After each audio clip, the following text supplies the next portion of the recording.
المشاركه.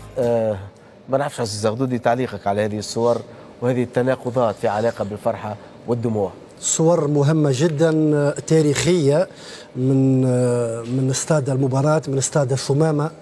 على فكرة في الثمامة المغرب فازت 3 مرات، رغم أنها واصبح حديث عن إمكانية البقاء في هذا الملعب ليس مخير، لأنها رزنامة لكأس العالم والأمور ما يشبه التمني.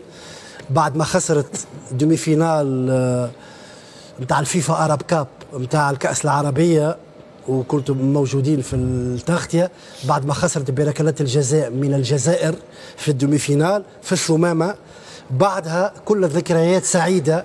يعني ابتسم هذا الملعب، ربحوا فيه كما قلت لك 3 مرات أعتقد، كندا بلجيكا واليوم البرتغال. النقطة الثانية مهمة، سيبقى المغرب في تاريخ الكرة البرتغالية والكرة العالمية ولدى الشخص اللي الأكثر متابعة في الإنستغرام وفي السوشيال ميديا، ويقولون هو الإنسان الأشهر في العالم، هكذا يسمى اختصارا، كريستيانو رونالدو.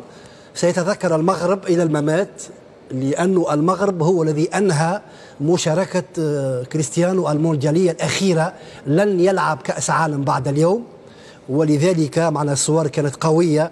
معنا موش سهل باش دموع كريستيانو تهبط بشخصيته القوية. أول مرة شفناها، أول مرة وهو كذلك أول مرة نزلت الدموع متاع كريستيانو، والفعل فعل مغربي والإنجاز إنجاز عربي.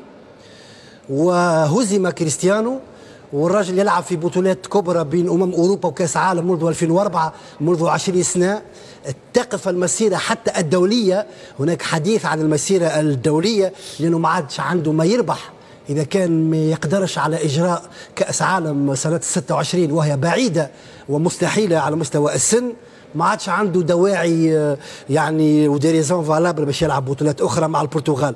النقطة الثالثة من المباراة مهمة، انا كنت نشوف في الشباب في فريق العمل واضعين الهدف المسار نتاع اللي هو يدرس اكسيون ديكول، معناها حركه نتاع مدارس كره قدم. وقت اللي مرت على أناحي بوفال مشات لليسار، عطيت الله والرفع للصيري، الجرينتا والفنيات نتاع أناحي وبوفال على اليسار، معناها تدرس في الحقيقه. واللقطه اللي كنت جايها هي 2 متر و78، لانه السيد أعلنته الفيفا منذ قليل. السيد هذا يعمل أطول قفزة في تاريخ كأس العالم لكرة القدم منذ 1930. هو 1.88 متر ما شاء الله عليه، زائد عمل 90 سنتي ارتقاء عمودي فوق الجسم نتاعو، يعطينا 2 متر و78. يوسف النصيري معناها حدث كبير جدا، وهو أحسن هداف مغربي في تاريخ كأس العالم. برافو عليك.